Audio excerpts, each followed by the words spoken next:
one thing, of course, we want to address because it's such a huge thing in society is the area of depression. Depression takes many shapes and forms, and a lot of times we do not even realize how much stress that we're under that it produces depression. Now, there's all these different things that we start to do that are completely out of character, and it turns into creating a hardship and just making it very difficult for me to survive. I could be transparent with you and tell you that my divorce ended horribly. There was custody battles. There was things that were said, probably on both sides, that were true, not true. It was our understanding of things. Things were made up. All of that stuff. Any of you guys that have been through a divorce or a breakup after many years of being together, it's all encompassing. It takes your life, and it takes a lot for you just to white knuckle it and try to get through things. So what I want to talk about depression is that being aware that you do have signs of depression is an important thing.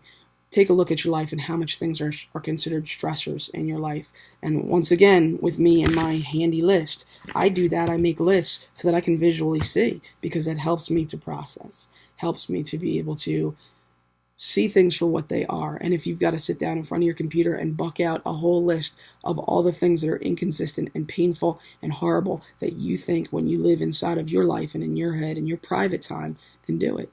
If you need to see that, and then you could trek through and find, wow, there's a thread that runs through all of this. There's a reason.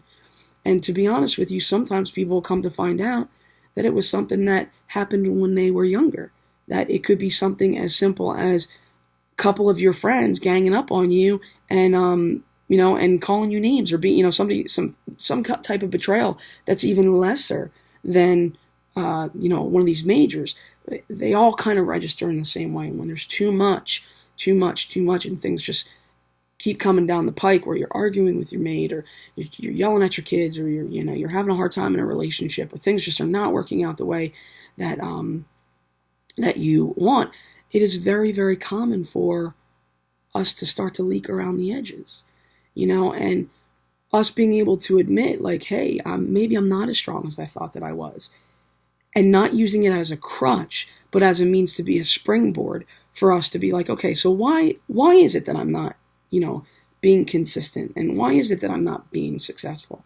And sometimes we like to look at it at the surface, and majority of the time it is not a surface issue. Majority of the time it is things that we digested, and we believe these lies, and eventually it all comes to a head, and then we have depression as a result of it. And depression, I realize it's a losing game, but it's also an embarrassing place to have to admit that you're not strong enough. Because that requires action. If I tell you that I'm depressed, that requires action. Well, don't just keep telling me that you're depressed. What are you doing in order to not be depressed? Well, I don't know, I did this and I did that and I did that, but nothing ever changes. Well, yeah, that's because you're continuing to do the wrong things that never worked to begin with. So you have to continue to produce better character, work on yourself, and ultimately change the course of what you've believed. I call it unlearning.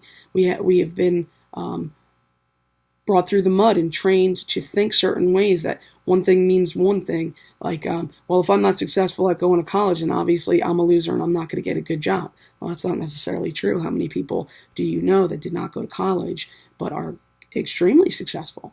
But that's the lie that we've been sold. And I'm not saying going to school is not amazing, getting a good job and stuff like that. I've pursued college many times. Sometimes honestly, I had just a lot of time on my hands, and I decided to go back to school because I just wanted to learn. I was just hungry to learn. And that's when I went to school for some marketing and psychology and all kinds of stuff. I had a great time at it. And I was terrible in school. I was terrible in high school, but I really thoroughly enjoyed my experiences and the people that I learned from and the people that I was with day by day, and just kind of looking up to them, be like, man, this person's really smart. But that takes being proactive about things. And a lot of times, depression and proactive don't really go hand in hand. And it is a forced behavior. It is absolutely something that we have to learn to use as a springboard. There's only so long that you can sit around licking your own wounds. And we'll talk about a little bit more of that in our next session.